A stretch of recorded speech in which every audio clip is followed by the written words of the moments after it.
Ladies and gentlemen, guess what? We finished watching Avatar: The Last Airbender, and that means it's time for Avatar: The Last Airbender Book 3 review. And I forgot to grab the DVD case. Normally that's where I hold it here. I'll just put a graphic on Mallory's face. Thanks. No problem. So we watched the show. The show is over.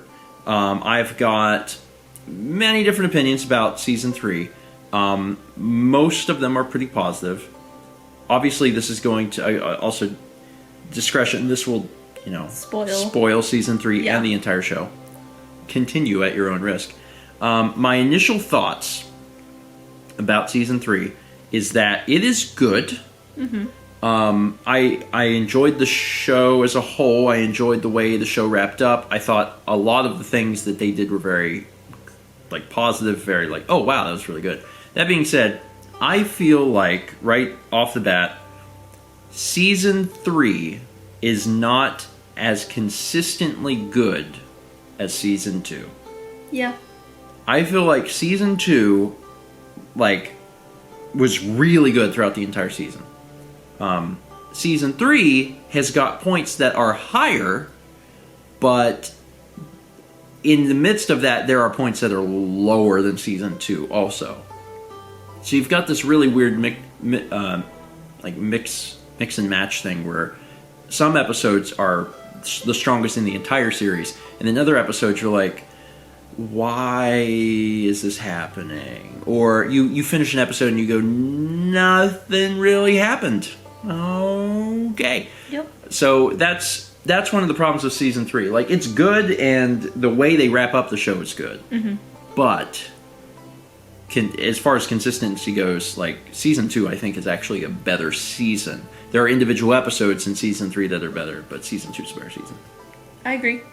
Anyway, one of the things that we haven't done up to this point with Avatar, specifically when we're doing our video reviews, is we often would recap what happened, and we haven't really done that. So I'm going to attempt to do that with Season 3 today. And I'm not sure how well I'm going to do, because there's been a lot of stuff happen since we did our Season 2 review. Mm-hmm. But I'm going to do my best. And I have looked on Wikipedia to remind me, of what happens, and I'm still going to screw up some stuff. But they wake up on a boat, and by they I mean Aang. Aang wakes up on a boat. He's got hair. Everyone's in Fire Nation clothes, and Aang's like, oh god, what's going on? And they're like, don't worry, everyone thinks you're dead, it's great. And Aang's like, that's not a good thing. And they're like, no, it's good, we can surprise the Fire Nation, we're gonna ambush them. And then they go to the Fire Nation, and they have to sneak in, and they sneak in, and they're getting prepared for how they're gonna do this. There's an episode where Aang goes to school, and that one's actually not that bad. He gets to learn from within, the Fire Nation what the kids learn. Yeah, and the propaganda and stuff that's within that. And then after that, they meet up with their dad. They launch the invasion. Yeah. They launch the invasion, and then the invasion ends up. The invasion is all based around the eclipse, and that gets botched because the Fire Lord's not there. Mm-hmm. And then Avatar's like, oh god, no, that's real bad. And then everyone gets captured, but the kids escape. Mm-hmm. And then they leave, and they go to an air temple. They go to an air temple, and then Zuko has a crisis about his uncle being in jail. Well, before that, we have one of the most unnecessary episodes in the entire series, where all of the Fire Nation kids are at the beach party. That was a really weird episode. There's parts of it that you can almost tell that they were trying to do a thing. Mm-hmm. I just hate how they did it, because they wanted to have this big psychological thing where they revealed why every character was they were.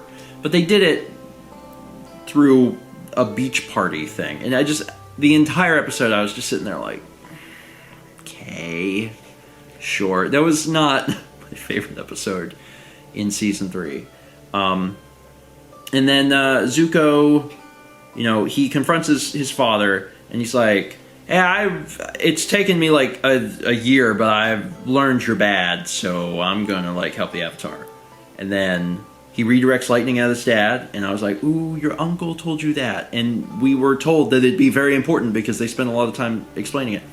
And so he does that, and then he's like, "Well, I'm gonna find the Avatar, bye." And then we've got this whole thing about like he's got to join the group, and he's been a terrible person for a long time. So the group's like, "Well, I don't know about this," but Aang's like, "It's fine." After a little bit, yeah. After a little bit, Toph was the one who was really like, "Yeah, Zuko's fine." Yeah, Toph was the one that was like, because on that episode they're like, "Oh, if only we could find a fire teacher, it'd be great if one just like fell out of the sky," and then one does, and they're like, "Not that one though. I don't want that one." And Toph's like, "Y'all are dumb," but she's basically always saying that. So anyway, they get over their differences and they start training, and then Zuko's like, "Oh wait, I can only be fireman when I'm mad. Oh crap, guess I can't teach you." So then they are like, I think Toph is the one that brings it up because Toph's the smart one. Toph's like, "Oh, you should learn from dragons," and Zuko's like, not quite what happens, but okay. And Zuko's like, this is what I remember.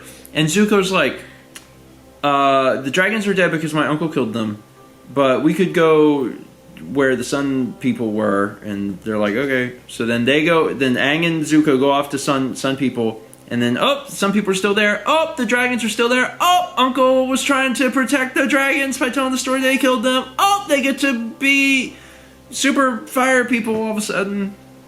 There's a lot of stuff that happens in like season 3 where people like they realize a thing. Like the training aspect of the show actually decreases a lot, and instead it's like, "Oh, I got touched by a special thing and I just know crap now." And I'm like, "All right, okay, sure." So they get touched by the dragon, and then they know how to like do fire, and then Zuko has been like on the other side for so long that he has special episodes with everybody. So he's got like a special episode with Aang, and he's got to have a special episode with like all the other characters. At some point, Sokka and Zuko have their special episode where they get to become buddy, and they go to Volcano Prison. And in Volcano Prison, Sokka's girlfriend, the second one, not the moon, she is stuck in prison, and they gotta get her out. So it's a 2-parter. Season 3's got like 12 2-parters in it, and then the finale's 4-parter.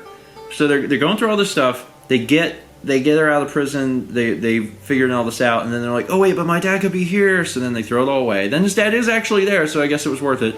And then they get everybody out. And the big turning point of that is when Azula. Yeah, Azula is like, "I'm going to kill y'all, and I need the help of my 2 friends who I've always trusted and I've always relied on me. Very loyal people, even though I treat them like garbage." And then, what do you know? They turn on her because, of course, they do. And then that kind of starts her descent into like insanity, a little bit. Then Katara has to have her special episode with Zuko, because Katara doesn't accept Zuko even after all of this, and Zuko's like, "I know, what if we find who killed your mom?" And she's like, "Oh, that actually, that's fine." So then do they steal Appa? Everyone steals Appa. Appa's just like a community vehicle. He's like a freaking bus at this point. I'm surprised Aang doesn't care more, because I don't know, like, I love my friends, but I wouldn't just want them taking my car all the time. And like, Appa's a freaking living being. I just have strong opinions about that. I think Aang should have been a little more. He should have held the keys a little bit more. Been like, "No, that's mine."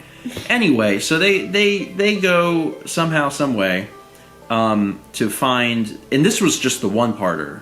This one wasn't a multi-parter. They just find the guy who did it, and he's old, because it was one of those plots where you could kind of see coming a million miles away. But he's old. And they're like, "Oh, we're not actually going to kill you because your life sucks." And he's like, "You're right." And then they come back, and it's a whole teachy thing about revenge. So that happens. And then... then there's the recap episode, which I really, really hate. Yeah. I really hated it. The reason I hated it is because why did they know all this information? There's this recap episode, and if you want to do a recap episode, that's fine. It's 3 seasons long. A recap episode seems reasonable. And the way they did it is creative. But there's no reason the Fire Nation should know all of this information. There's stuff and like lines that are being said, conversations that 2 characters have that no one would ever know. And it's very strange and out of character for a show that like very much prides itself on the attention to detail that it's had for 3 seasons to suddenly be like, there's a play that the Fire Nation knows where 2 characters had a conversation that no one knows about. Like, how did this information get around? And I guess you could argue that, like, the travelers, the kids, like, told someone at some point, and it's been passed down. But it's been a year! This is not the stuff of legends. These are just kids traveling around on a flying bus, and they're, like, taking care of business where they go, man. Like, there's no reason the Fire Nation should know. So, again, props that it's creative. Very weird that they went against their own, like, design of keeping everything making sense, because that just doesn't make any sense. I would have preferred for them to just do a long recap episode using footage they already had, because then it would have at least been like, oh, okay, this is the recap episode where we're reminded about stuff. It's creative, but it's like, I think that was my least favorite part in season 3, which is saying a lot because there's a bro party on a beach, so it's pretty low down there. I was trying to double check to see if there's any parts I missed. Mao pointed out that I did skip Sokka's sword. Sokka's a great character. I really like him. There's another major thing that I missed that I really loved. It was a huge high point for me of season 3, actually. So, one of the things that happened is that Sokka's like, it sucks because I don't have any bending, which is what I've been thinking the entire show. So it's really nice to hear him say it, because I was like, man, Sokka, you got like that boomerang, and like, that's okay, buddy, but everyone else can like move friggin' mountains with their brains, and he's just like, wow, hit ya. So he gets like a huge boost. He gets his own episode where he like trains under a master. And we've been learning up to that point about the whole, like, White Lotus thing. Like, bits and pieces. Very little. And that was super exciting for me, because I knew that they had been building this whole thing about this White Lotus that went back to Uncle Iroh. And, or Iroh. Iroh? With the Pai Sho. Iroh. Yeah. I always say Iroh. Uncle Iroh. But yeah, the token. The Pai Sho token. At the end of that episode where Sokka gets the sword, like, the episode's pretty good, but at the end he's like, oh, also take this. I was like, oh, he's a part of the gang. Oh my god! And I knew that all the secret society stuff was going to fall into place somehow, and it was going to be really cool. But I really loved that. That was really cool. The other point that I think was one of the highest points in season 3 was bloodbending. Yeah. That was, honestly, that was probably one of my favorite parts, because, like, the episode itself was like, weird adventure thing. Oh, crazy grandma, her house is haunted or something. And then learning about, like, she's a waterbender, and she's going to teach Katara this thing, but Katara's got this inner struggle because it's, like, this dark arts that she doesn't feel comfortable practicing. Then she ends up having to use it, in order to save everybody. And then it actually shows up again later in season 3. The bloodbending thing was really cool. Because at the beginning of the show, I'm like, okay, they can, like, things you can do. You can make water move, you can make rocks move, you can shoot fire. And over the course of the show, they have actually added other stuff, where the firebenders also have thunder. The rockbenders also have metal, at least, like, one of them. There's also the sand bending.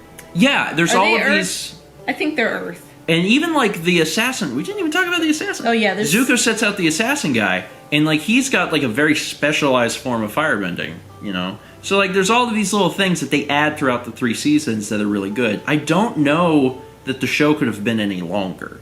Like, there could have always, there could have been, like, more plot points. Yeah, if you wanted. But I think the show's a really good length.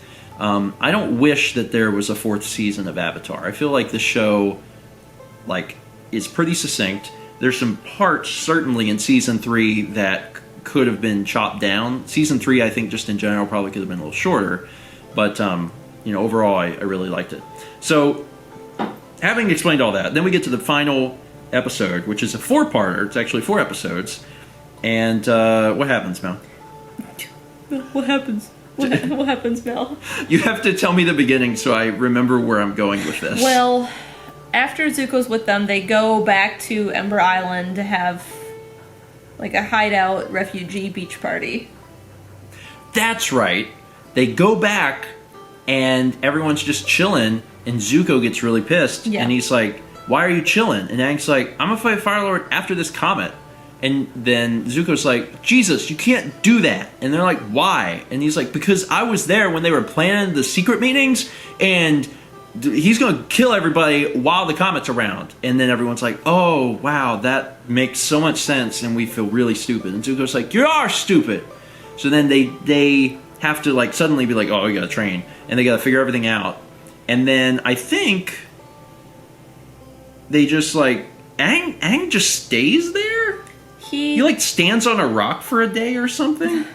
I missed the turtle. The lion turtle, yes. I skipped the turtle. Well, he like sort of falls asleep because he's having a turmoil about... he's having the turmoil about whether or not he can kill the guy. Yes. That's right.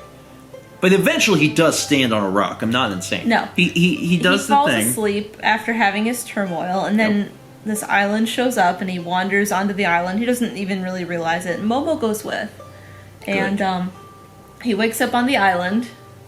Are you remembering now? Yeah. And he has a conversation with a bunch of different avatars. Yeah, because he's like, "I don't want to kill this guy." And he's like, "Last life, should I kill this guy?" And he's like, "Oh yeah, Roku's you should kill him." He's like, "Oh, sorry, wrong number.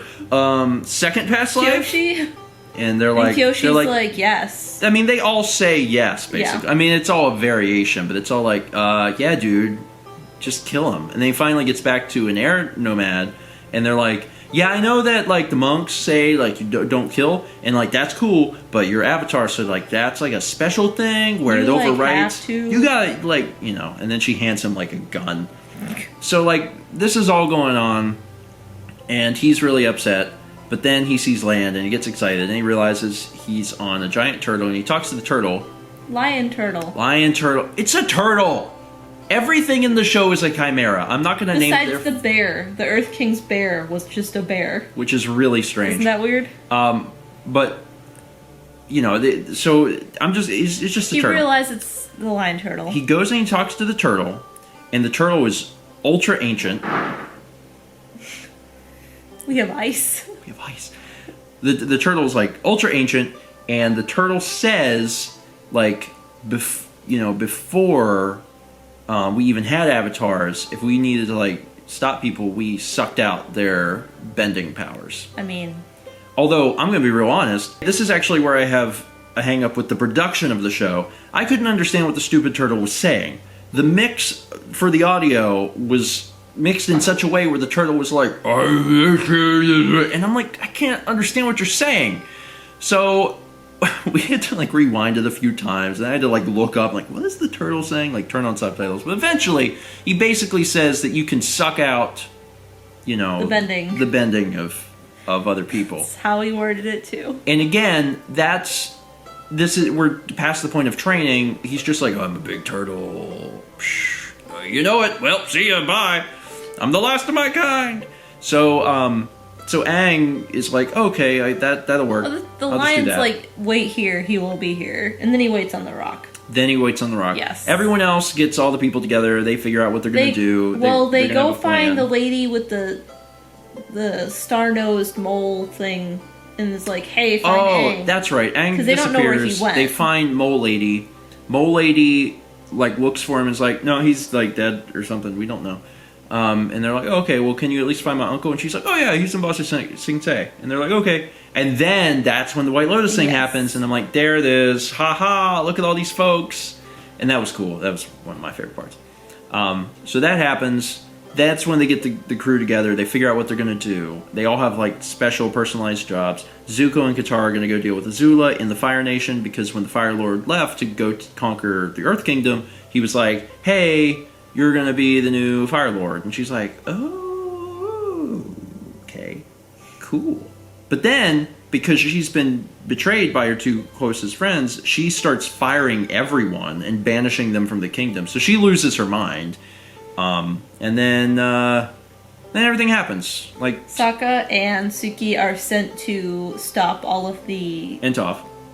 and Toph, yeah, and the war balloon things, the big Yeah, there's a Zeppelins. big they're a big thing with blimps. They do the blimps, and the show happens pretty fast at the end. It's all in the last 2 episodes. Yeah. They do the blimps. They got the blimps. Azula and Zuko and Katara are all together, and he's like gonna redirect the lightning and stuff. But then she's like lightning. She goes to lightning Katara, and then Zuko has to take the hit, and then Katara like freezes her and like chains her up, and then she's never seen again in the show, which I guess she's shown later in the graphic novel or whatever. And then Aang and the Fire Lord have a fight. He gets conveniently hit against a rock, which unblocks his chakras. That's not what happens first. They start to like kind of fight, and Aang is still having turmoil, and he's like not doing so great. Well, yeah, that's he's understood. He's kind of just like on the defensive. And then he gets shoved against a rock, which hits him on the lightning bolt scar, and that unblocks his avatar state. Then he goes ham on the Fire Lord, and then when he's about to kill him, he doesn't kill him, and then of course it's the classic like Goku Vegeta thing. That's you can probably go a lot earlier in like literature, but I chose that. Classic Goku Vegeta thing. Where Goku, classic. Taught in English classes around the world, where Goku's like, "I'm not gonna hurt you, because I'm good. Well, I'm gonna turn my back." And then the guy on the ground, Vegeta's like, "Kakarot, I'm still bad." Anyway, that happens, and Aang stops him, and he's like, "Guess what? I'm gonna suck out your soul." And then that happens, and then that's basically it. He falls on the ground, everyone regroups, and they're like, "Ah, you suck." And he's still a grown man. Like, he could punch Sokka in the face, but instead he just drools. It's strange. So that happens. Zuko takes the rightful place at the throne, and then there's the Avatar's happy. The Avatar kisses Katara. Aang is the Avatar's name. And then there's a final scene where Zuko approaches his father, who's not dead because Aang didn't kill him, and is like, "Hey, where's my mom?" And that's it. I didn't talk so much about Uncle Iroh, General Iroh, but he's there through all of it. And there's a really good emotional scene where him and Zuko embrace, and he basically says, "I was never mad at you," and that was really good. That was really good. I was like, best character in the show. So, yeah, like, it's not as consistent as season 2, but the high points are so high that, and like, it's finishing up the show. I think there are definitely parts that I would snip out and change or whatever. Get rid of that one episode. I think season 3 could have been shorter. But that being said, it was still a great way to wrap it up. And the final 4 episodes, which kind of act like a movie-length final episode, is good. It kind of ends in exactly how I would want it to end. It's a very happy ending. I was really expecting someone to die. I was expecting Zuko to die. And Zuko didn't die. And I was like, oh, okay. Sure. And then he became the Fire Lord, and I was like, all right, that's fine. But I expected someone to die. I honestly, the entire stinking show, I was like, Appa's gonna die! I'm just like, was preparing myself for it. And then at one point I was like, no, Iroh's gonna die. And then I was like, no, Zuko's gonna die. He's gonna turn good, which I was right, and then he's gonna like sacrifice himself. Which he did, but then he lived. Anyway. Had to read online that the story is continued ever so slightly in some of these comics, the graphic novels, because like I want to know what happens to his mom. She was banished and all that, but we'll have to get the graphic novels and find them and read them. Yeah, and then that's another series. That's for another time. Yeah. Ladies and gentlemen, that was my super long recap, but we had a lot of people asking for that because we hadn't been doing recaps. I'd just been kind of talking. And I think people really enjoyed those from Dragon Ball because They tend to be a little ridiculous, but that's what I remember. So, just giving you what I remember. Overall, the show was great. It was. It was great. I enjoyed seeing it all the way through. And again, another thank you to the folks that sent us Avatar, because we were sent 2 different copies of Avatar, and we also had so many people telling us for like 2 years or more to watch Avatar. When we were watching Dragon Ball, people were like, you gotta watch Avatar. You were right. It's a fantastic show. It is just about the perfect length. And it's extremely well crafted, and so much love and care was put in it from the beginning, and it shows because there's elements in the end that are obviously callbacks to things that they had set up at the beginning. Excellent stuff. Anyway, that is it for today. Thank you so much for watching. I don't know what we're watching next. It will probably not be an anime. I just need some comedy in my life, so we're gonna maybe watch something else, but we'll see. Thanks for watching. See you next time for another anime review. Or a show, just like a normal show. I just said that.